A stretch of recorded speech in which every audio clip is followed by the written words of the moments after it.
I can mute.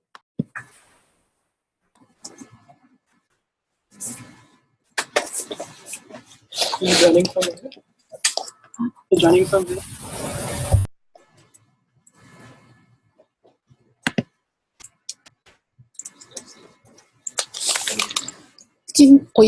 我今天邀请了一个 Juniper 的做个单 work 的 OK， 你可能有兴趣。好。 Okay, good morning, folks. Let's give it maybe another minute or so and see who else joins.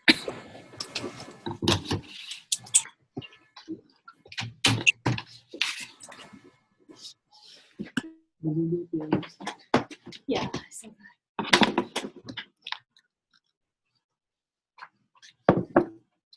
Dawn, just as a note, Dawn is recording. I'll say that a couple of times during this meeting just so we remember that we're being recorded. But does everyone have the Hangout document, the working document for what our agenda is today? Or enough of you that are not on mute that I know that I'm broadcasting to you. Sarah, question. Sure. What's the plan to do with the recordings? Are they going to be published somewhere, or is this for archival, or what's the deal?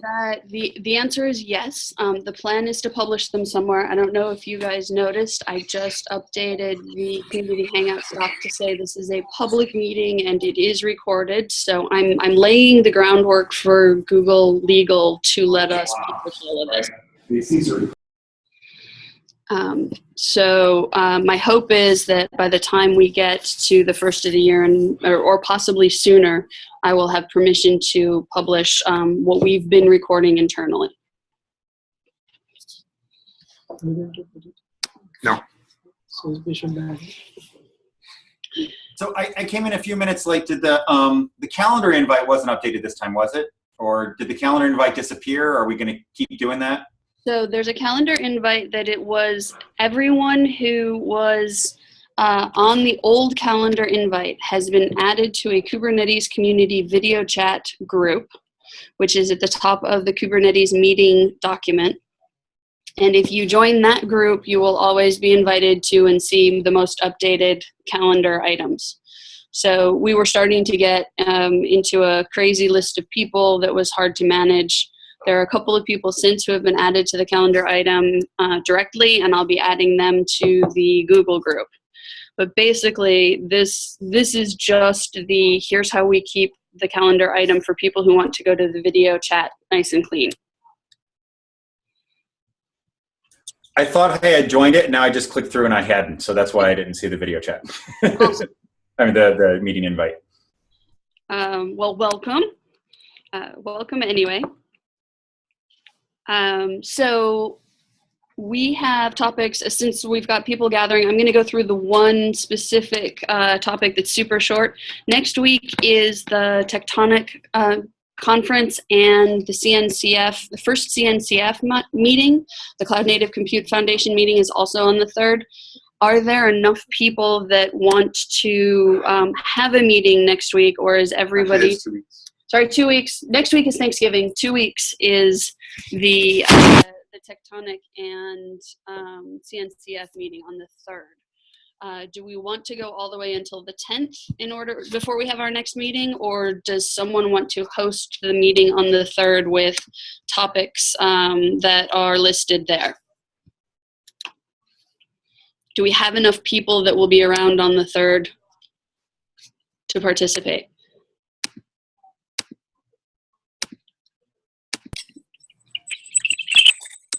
I will be traveling, so it will be difficult for me. Yeah, I will be as well. I can't host it on the 3rd. I'll be at the CNCF meeting. So I don't... I'm traveling then too. Okay, so this sounds like a large number of people will most likely not be available.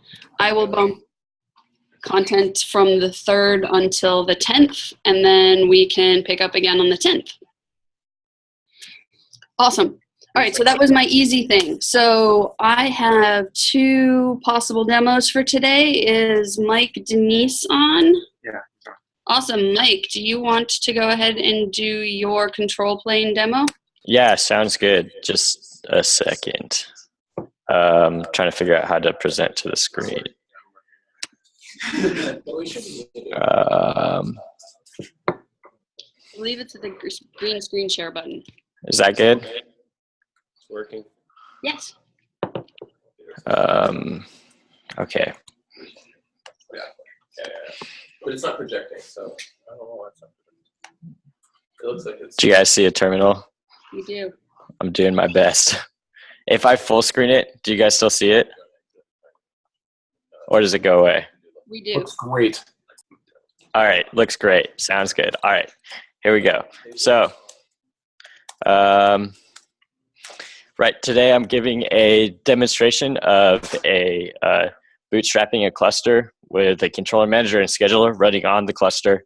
And then I will show a upgrade of the control plane using a deployment object. And if you are unfamiliar with the deployment object, it's a new object that it's a controller of the replication controller, and it manages rolling updates of replication controllers. All right. And feel free to stop me or ask any questions during this. So right now, I have a cluster deployed in GCE. It's just a normal cluster built from head, except for it doesn't have a controller manager or scheduler running right now. So it's actually a pretty useless cluster. So what I'm going to do is I'm going to start a controller manager. I have a controller manager packaged in a pod. Here's the pod template. Just a normal pod template. It's running an image. Mike Danese, Cube Controller Manager V1. K is my shortcut to Cube Control. So K create -f ha kcm pod.yml. All right. And that pod is created, but pending. So the reason it's pending is because a scheduler doesn't exist. And when you create a pod, you need somebody to write the node name, which tells a kubelet. Is there any way to fix the feedback? It tells the kubelet to pick up this node. So we have to do a manual bootstrapping or manual scheduling of this node. So what I'm going to do is I'm going to run kube control patch. And I'm just going to pick one of the nodes, CZ8K, and I'm going to schedule that controller manager. So now if I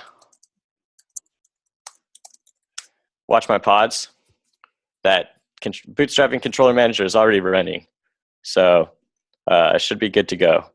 Now what I want to do is I want to create some deployments for the controller manager and the scheduler. So these are deployments that you can think of them like replication controllers. The actual API object is very similar to a replication controller.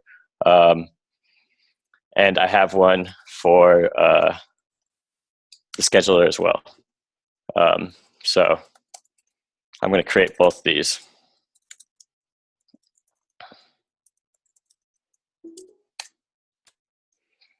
So that was the controller manager. And there's the scheduler. So now if I get pods or if I get deployments, I see the two deployments, the 0 updated replicas right now. If I get RCs and I query over the label control plane, because I labeled all these RCs, so I see two replication controllers running. They both currently have 0 replicas, but that should change soon as the deployment loops and decides that I gave it 3 replicas. So now we have 3 replicas. But if I go back and look over here, I see that the controller manager created the pods, but they're in pending. And that's because there's nobody yet to schedule to start scheduling the pods, to start writing node names. So I actually have to write one more node name. So I'm going to do the same thing that I did with the controller manager. And I'm going to manually bootstrap a scheduler by manually scheduling it, sending a patch to write the node name. So there it goes. And it looks like the scheduler is running, is starting to run, and we should see that the other schedulers go pending once the scheduler starts, and also the controller manager should go from pending to running as it gets scheduled. So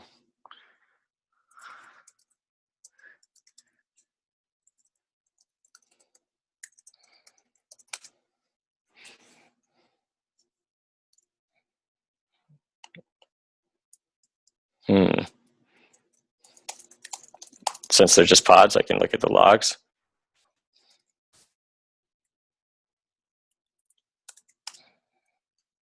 Oh no, that's a bummer.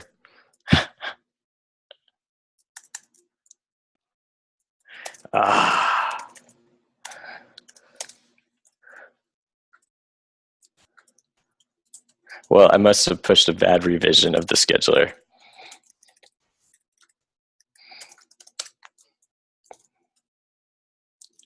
But what I can do is I can save this demo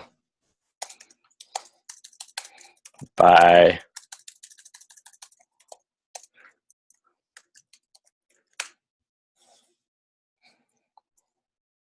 just starting the regular scheduler.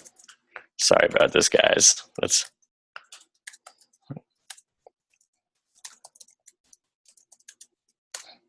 So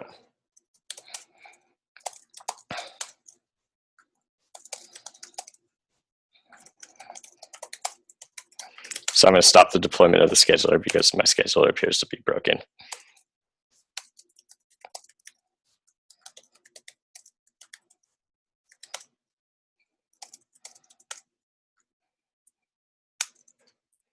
And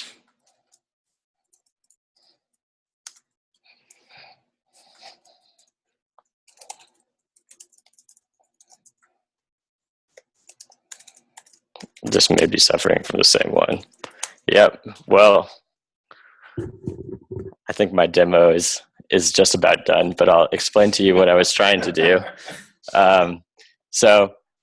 I pushed a bad revision of the scheduler earlier this morning. I should have checked that, but I had another meeting to go to this morning. What I was going to do was I was going to update the deployment object by running kubecontrol edit deployment controller manager. And what you can do once you have these running in deployments is I could flip to a new version of the controller manager by modifying the deployment object. This would trigger the deployment controller to go and spin up new replicas of my new version of controller manager. Unfortunately, I can't show you that today. One aspect of this was that the controller managers and schedulers were running in a HA leader elected mode, and how that's implemented is using an annotation on endpoints. So if I went and I looked at the controller manager, I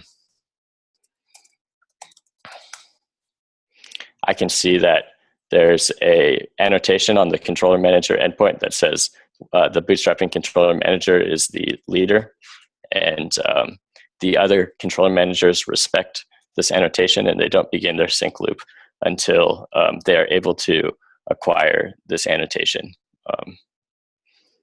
So this allows during a rolling update, once the leader is deleted because he has an older version than the version that the deployment is rolling towards. A new controller manager with version v2 will pick up from this from where the older version deployment controller left off and finish the deployment. So it works pretty nice and seamlessly. Sorry that I could not demo that to you guys today.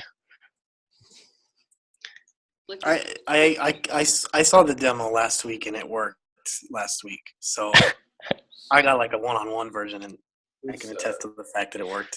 So Thanks, Jay. Thanks, Jay. Let me say that even though it didn't work, I think it's awesome, absolutely awesome to start seeing Kubernetes self-host its own components.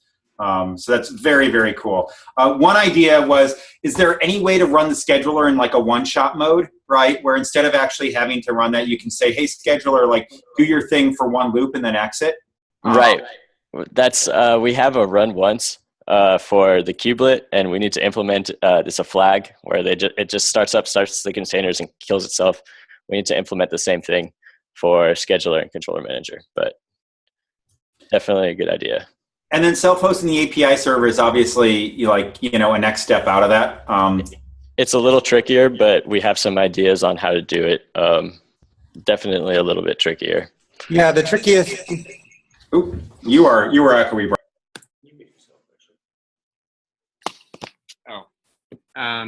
Yeah, the trickiest bit is getting the kubelets or the kube proxy to find the API server and the API server to find etcd. So here's one thing that's always bothered me a little bit in HA scenarios is that we've said quite a bit that, hey, it doesn't matter if the API server reboots because everything else just coasts, right? And so a little bit of downtime with the API server is all fine. But as we move towards doing more and more name resolution and sort of discovery in the API server with things like the endpoints API, that does become critical path. So is it worth actually, similar to Borg with BNS, thinking about sort of like factoring out naming from the rest of the clusters, then running the API server in the cluster and having it actually sort of float around becomes much more practical? Yeah, so we're have a couple of things in the works that I think will help with that. I mean, I do agree that the more logic you put in one component, the more likely it is that component at some point is a bad update or otherwise get into a persistently bad state.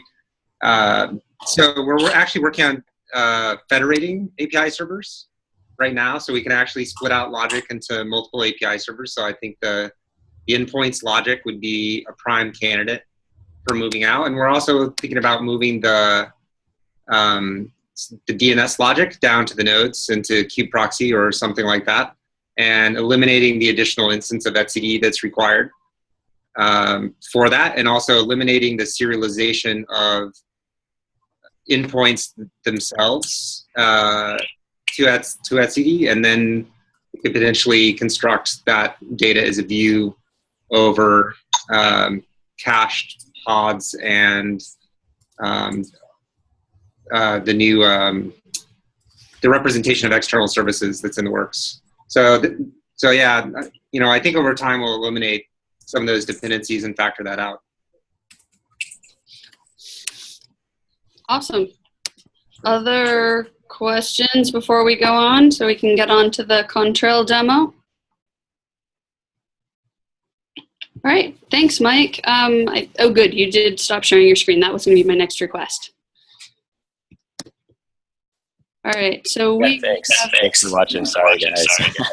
Oh, we can do it again. Yeah, stop my have these every week.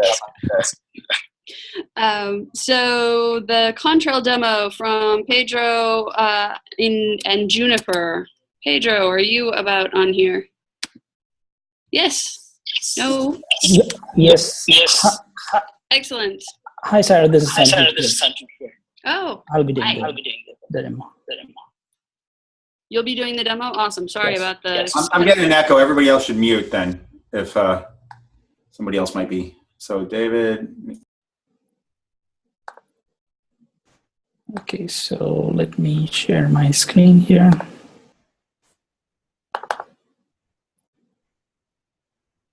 Okay, so before I actually, go into the actual demo, I'd like to share some slide deck on, can you see the deck? Good, thank you. So essentially what we've done is Open Contrail is going to provide some of the niceties of overlay networking and managing overlay networks, as well as providing multi-tenancy and tenant isolation in the existing OpenStack worlds. We are trying to basically bring those niceties that are already there as part of the OpenStack deployment into Kubernetes, which is basically enabling pods to basically have isolation. So when applications get deployed in pods, they basically have private IPs, and the IPs basically, the pod basically cannot talk to each other unless there is an intent for the developer to do so. And that intent is basically exposed via annotations, via labels that we actually apply. So the good thing about Open Contrail is basically there is a community, it's open source, and community is basically developing some of the components for it. And it is deployed currently in some of the service providers as well as enterprises, like medium to large enterprises who are running SaaS applications. The model that we actually followed in integrating with Kubernetes is replacing the kube proxy and then providing the vRouter as the functionality to basically service networking for the pods. So the value prop for Open Contrail is basically it's a distributed router. It actually can serve not just the network for the workloads that are containerized, but also can actually provide networking for the existing workloads that are either running on the virtual machines in OpenStack or plain vanilla KVM based Versh cloud. Versh cloud meaning basically it's just using the Word tools and standing up the VMs.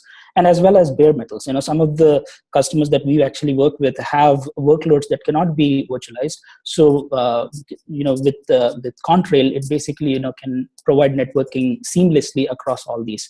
The other thing is basically multi-tenancy, full isolation, and fault tolerance. So basically having any kind of faults not being, contained. If at all there is a compromise of a particular pod, then the failure is basically contained to that pod itself. So going here, the implementation wise, what we've done is we've basically developed a Kube network manager that actually is running on the master that talks to the Kube API server, and that the southbound it basically communicates and updates all the objects that are required for Contrail. And then on the node, we have a kubelet plugin, and then the kubelet plugin is what interacts with the vRouter, and the vRouter basically has two aspects. One is the kernel module, and the other is the user space module. So the key components, how does it actually tie into Kubernetes? It basically, in Contrail, we have virtual networks and a network policy. And these get exposed as labels. So name basically is, if you look at this one, is more interesting, is a pod definition. When we define a pod in the metadata label, we basically have a name which actually relates to the virtual network, and uses is basically that pod needs to use some of the service. So it actually exposes that service as the users class. And then you could basically have that policy tie in between two pods. So essentially two pods cannot communicate if at all without the users clause. This is an example of the guestbook application that I'm going to actually run in some now. That actually has name Redis, and then the front end, which is the guestbook app, basically has users, and it uses Redis. So without that users, guestbook will not be able to communicate with the Redis cluster. So standing up is basically very simple. So it's as simple as basically providing export network _ provider equals Open Contrail and then do kube up. So the salt changes for getting all the Contrail components are already in place. there's a PR which is actually pending. So hopefully, Tim can look at it. It's on Tim's queue. And then now let's actually run the demo. So what I've done is I've already just this morning, sometime back, I already have this cluster which is running. So if you see here, I just actually ran kubecon with the environment variable actually set as network provider Open Contrail. Sanju, I think you're still just sharing the display or sharing the Oh. presentation, not the terminal window. Okay, let me actually.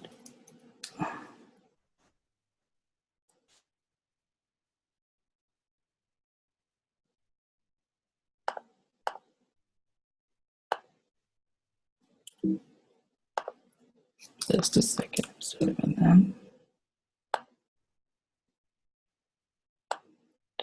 Let me see here. Okay, here you go. I'm going to show you.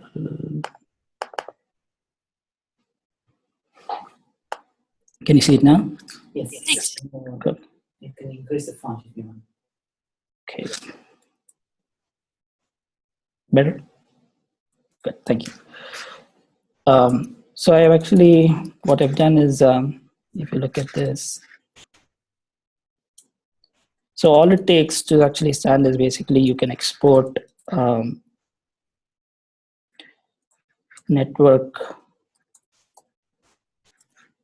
provider equals Open Contrail. Right, so once this is done, then I can basically go to wherever I've deployed. And then I can do a cluster up.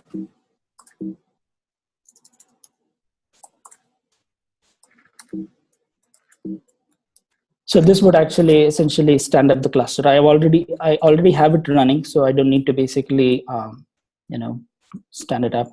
So in this deployment, what I have is this default 3 nodes, 1 master, and in addition, I basically have a gateway node. And all of these are basically again running in as containers. If I do get parts,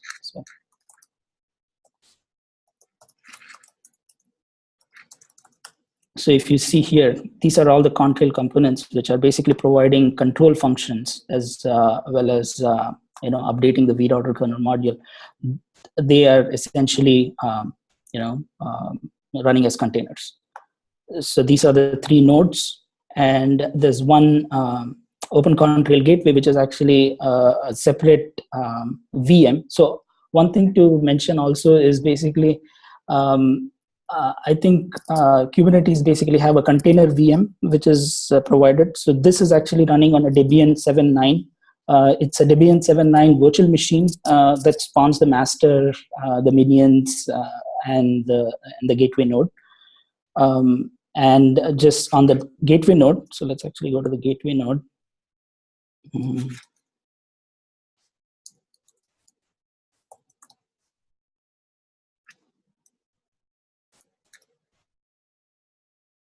So this is the gateway node, and here if you look at this basically, so we during the deployment, it actually goes and seamlessly installs the kernel module, and the kernel module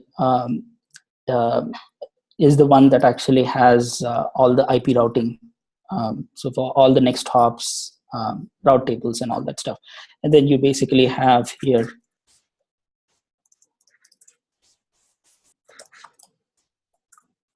this is the vRouter agent that communicates with the kernel module and updates all the routes and all that stuff. So we have 3 such nodes and then the gateway node. And the reason for the gateway node is basically to provide north-south communication. So any traffic that is coming into the PAR, needs to actually come via the gateway node. So it's like a gateway for receiving external traffic coming into the PAR. So now let's look at the one of the apps. So I have the guestbook app, and the diff here is basically, if you look at Redis master controller. So under the spec selector, template metadata. So this is basically the name. This is the name which actually boils down, which translates to a virtual network. So this pod, if you basically go to, I didn't actually deploy it. Let's actually quickly deploy. Okay, create minus guestbook. That is master controller. Okay.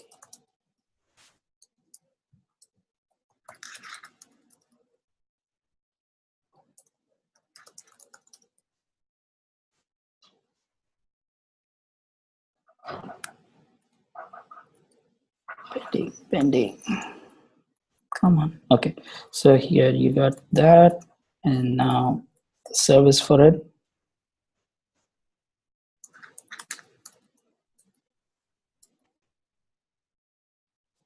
We'll have slave controller. Just give the direction. Okay. Okay. Create minus F. Okay. Yeah. So basically here, so Redis slave, Redis slave service. Okay. So you have that, and then you can basically the guestbook controller.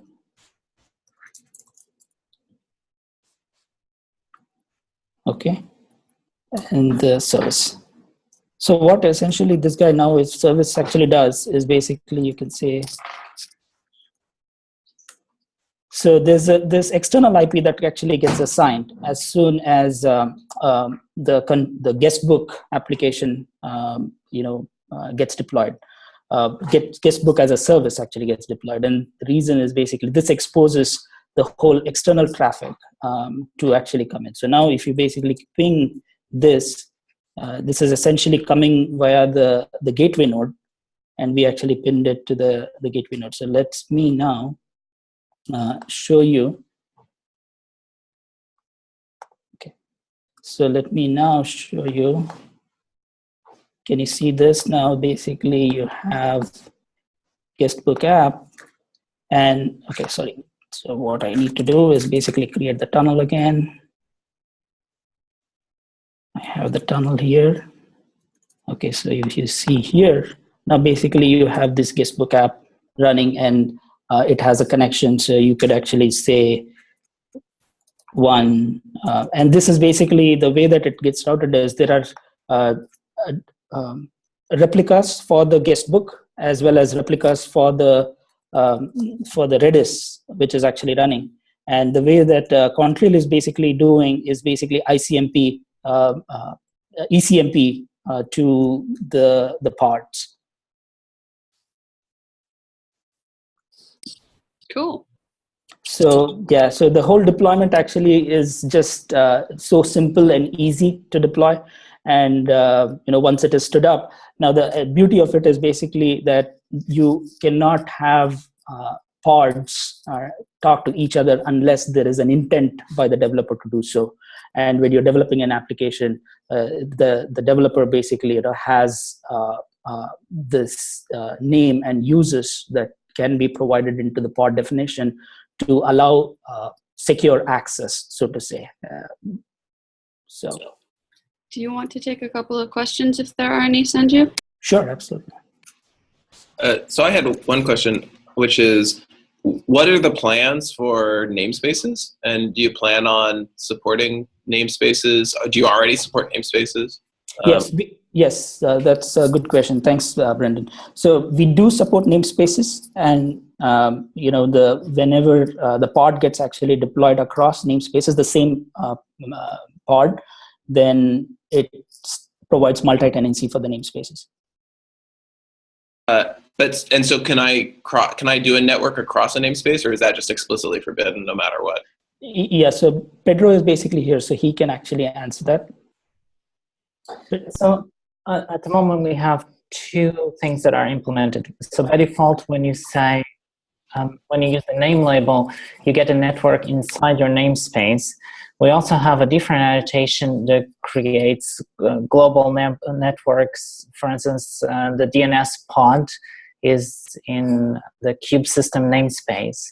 So to connect the kube system, connect the DNS pod with everybody, we have a different configuration that just says, well, the kube system network where the DNS service is available to everybody. What we don't have today is sort of this in between where the user can create, both a name and then have a white list of who can connect to it. And it's not so much a implementation issue in Contrail, but how to model it in Kubernetes. Because what we're trying to do is try to drive it from the labels that are visible on the existing Kubernetes objects. Does that make sense? Yeah, that makes sense. And then the other sort of comment that I would have is that in general, I think that we have a preference for people using domain names as roots on the kinds of like magic labels that they add to systems. And so it would be great to see the name and network labels turn into juniper.com/name or opencontrail.org/name or something like that, just so that we don't have collisions, right? You can imagine that if three people want to use name for the same magic thing, suddenly they're going to have to choose, do I use Open Contrail or do I use whatever else? Yeah, that's it's documented in the API conventions. Yeah, I'll do that. That'd be great. And also, I think it'd be great at some point community-wide to just kind of have a glossary and taxonomy of these kinds of things. Have some way of sort of having everybody have a way that they can look up and see what is possible. But that's very cool stuff. So thanks for showing it. Yeah, so what we've already done is basically we have Open Contrail blogs that actually talk about how to stand this up. We had in Kubecon, we had a hands-on workshop. And we are also planning for a meetup to basically encourage people to just try this out and give us feedback on what features they would like to basically see, especially around multi-tenancy, making it fault tolerant, having zones, define AZs if at all they would like to, which probably the scheduler is already doing. But yeah, those are some of the feedbacks that we are definitely looking forward to. And how can people get a hold of you on the internet if they can't come to your meetup? We have Ask Contrail, basically, which is an alias that anybody can actually send questions to. They have these blogs that we have published. So, comments are basically welcome. We'll actually, get, respond to the comments as well as, get unicast if at all this necessary. So. Perfect. Thanks much, Sanju. Thank you. So on the plus side, just to keep with timing, we actually don't have a SIG update today because the home for HA is still being discussed. So we will have that update in December. So let's jump right on to David Aronchik talking about the 1.1 release postmortem. And thank you to those of you who answered my Google form request for community feedback on what and how the 1.1 release went and what you'd like to see from the 1.2 planning. So, David. Hi all, I'm David Aronchik. I run product management for GKE and Kubernetes. And thanks for introducing yourself. Yeah, I just, I don't know how many, I met many of you, but can't hurt to introduce again. So the top of line thing is I'm a huge believer in what's called Kaizen, which is continuous improvement, and the idea around every release, everything that goes out the door is you empower the entire team to provide feedback and help explain ways that they see are opportunities to get better. integral to that is the idea of these postmortems and kind of an evaluation after you do a significant release. I just wanted to go through what we saw so far. This is the first one, and in the spirit of eating your own dog food and Kaizen, this process can absolutely change. So you tell me what works and what doesn't as far as reviewing this stuff, and we'll figure out what how we can make it better. That said, as part of the postmortem Sarah sent out, as well as just talking with folks internally, we found kind of a bunch of things that both people liked and went well, and things that potentially could go better. In this particular case, some of the things that we saw went really well were, we released pretty close on time, as well as getting it out the door quickly. There was a little bit of a slip, but that's often to be expected. I don't know how much better we could do there. The team was incredibly quick to respond to changes. For example, we introduced the concept of the beta bar and things like that fairly late in the process, but folks were ready to snap to it. It didn't feel like we let something out the door with a lot of compromises, which is a really big thing for us. We do want to be the scheduler that is known for an orchestrator that is known for being the best, highest quality and things like that, and not letting things sneak out the door when they're not well tested.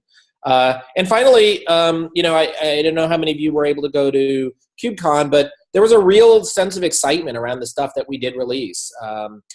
Auto scaling, the huge benefits in scale generally, just a whole litany of things that we were able to get out the door that people are really excited about.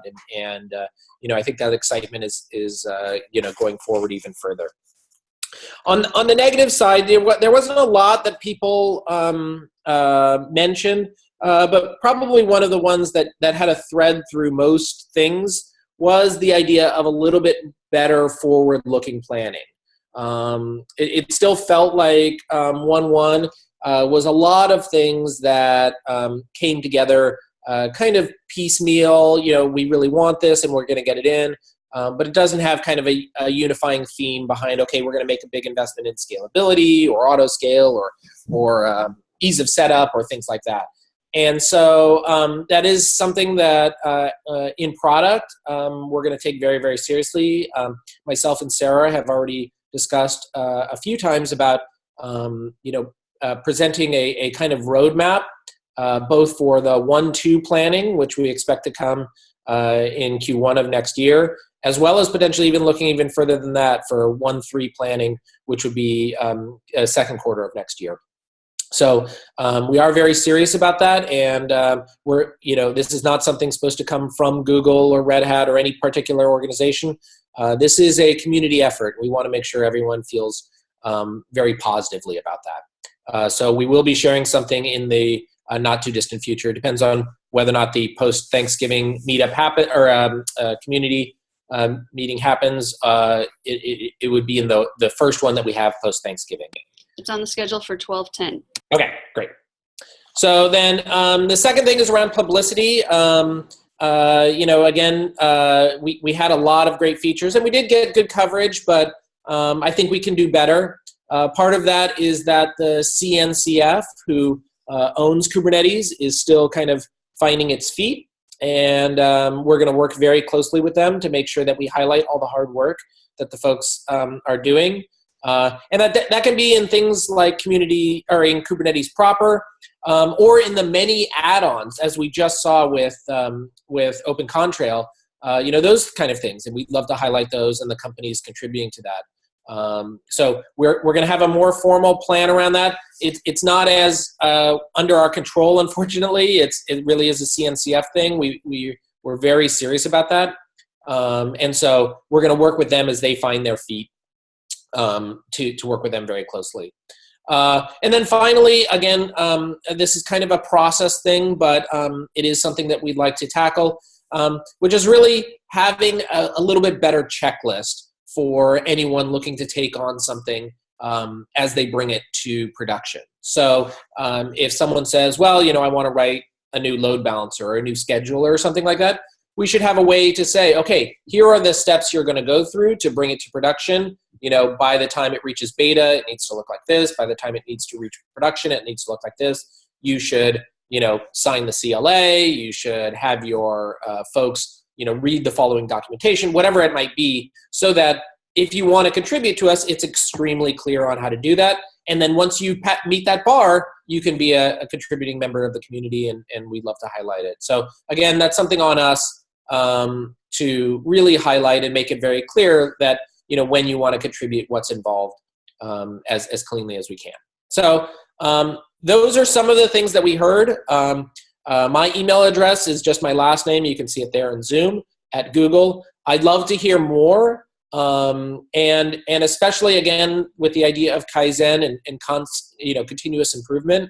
Don't just wait for the next milestone to tell me how we can do better. Please let us know now. But you will see some things addressing these both positives and negatives. Within a matter of weeks. If it wasn't for Thanksgiving, it'd be as soon as next week. Is there any conversation that anyone wants to have currently around this, since we have David's time?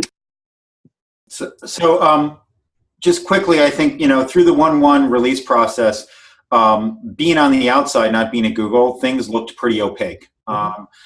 Stuff like all the discussion around alpha, beta, experimental, what have you, that stuff was all Google only. I'd love to see, as we're winding down to a release, regular updates in this meeting, any big decisions that are going to affect the release be communicated widely. It felt like a lot of that stuff was happening in, Google conference rooms and Google hallways. Yeah, and we hear that loud and clear. Okay. Just wanted to make sure that got here. No. But let me just speak to that for 1 second. The way that we're going to try and change that is exactly like you described. So there's kind of two roads that we need to improve there. Road one. Sorry, you're going to have to hear these for a second. So road one is a better roadmap. So we're going to do that. Like I said, we're going to have a roadmap published of the entire community's goals around 1.2 at the next meetup or at the next community meeting. So these are the big things we're working on. You want to add something on your own? Great. We'll show you how to do that. You want to complain about something that we, again, as a community, and we're trying to reach out to as many folks as we can in prior to that, changing priorities and things like that, that's absolutely the time to do it, and we're going to do that sooner. The second half of the thing that we're trying to fix on the roadmap is the way that a lot of these decisions, not just decisions, but points of conversation need to happen. And Sarah will help with that, and already has helped enormously with that. But things exactly like, hey, if we're going to have an alpha bar, let's make sure that the alpha bar is public, and this is how it looks to be an alpha bar, and this is all going to be in public. So you don't like it, do a pull request, do a commit, comment on it, and we'll tweak based on that. Again, this is mea culpa on us. We did not have formal community things in place before we were lucky enough to get Sarah on the job. We do now, and she will keep us honest, I promise.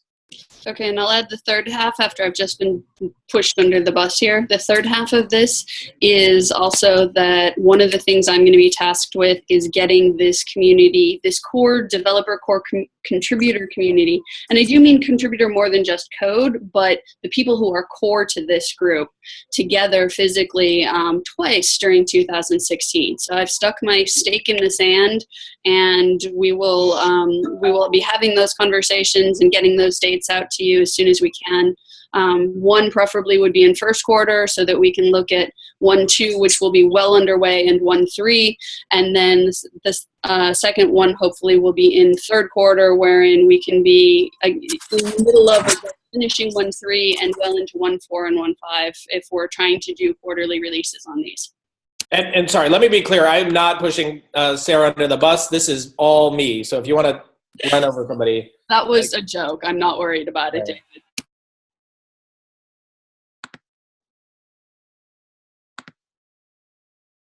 Oops. Okay. Cool. Thank you, David. Does anybody else have any more commentary? We got a little bit more in chat, which is a lot of definitely +1s to more transparency. We also got it was better than 1.0, so progress a little bit. And the translated to GitHub milestones is something that I'm also going to be working on with David. So we'll try and get that sorted as quickly as possible. So that there's more transparency in it. Any other commentary other than Joe's meta point? Agenda for the contributor meetings. Not yet. This is my 3rd week at Google with this position, so give me another couple of weeks and I will throw something on most likely the first community meeting of 2016. We'll get you guys dates as soon as possible. All right, anybody else? I had one comment about the issues around communication. This is Carl Eisenberg from Mesosphere, by the way. And it kind of reminded me of issues that we sometimes have on distributed teams. We have a very distributed team here, and oftentimes if we have hallway or meeting conversations locally in San Francisco, the Germany guys and New York guys don't get any of that information. So it takes a lot of Slack conversation, and then the more Slack conversation is, the harder it is to keep up with. So someone usually ends up having to like summarize that. Some of the ways that we do that is that we have a Slack channel that's for sort of important information rather than discussion, and we have discussion in one channel and announcements in another channel. That way people can keep up to date on the day-to-day things. Without having to read all of the conversation that's going on. Could we use the dev mailing list for that? Or is there some additional benefit of using Slack for that kind of summary stuff? So for like big decisions, I agree that dev email is the way to go. There's sort of a lower barrier of entry to the Slack channel, so you can just have a conversation and then summarize the conversation in a sentence or two without having to give a ton of context, and it allows people to sort of read a summary of what's going on historically. Obviously, if that gets, has the same problem of too much conversation in it, then it becomes useless. So there's always a balance there. But it was just a suggestion and a mindset of treating it as a distributed team rather than, just a Google team and a bunch of other external contributors.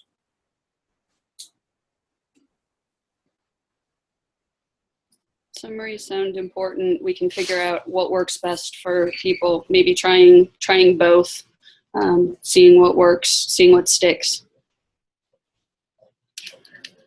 Slack is definitely hard to keep up on when there's a great big long discussion. All right, anything else? I had a holder in case we had lots of spare time about Kubecon trip report kind of thing. Does anybody want to talk a little bit about their experience at Kubecon for the next 2 minutes and then we'll go off, or are we all going to get 6 minutes of our lives back?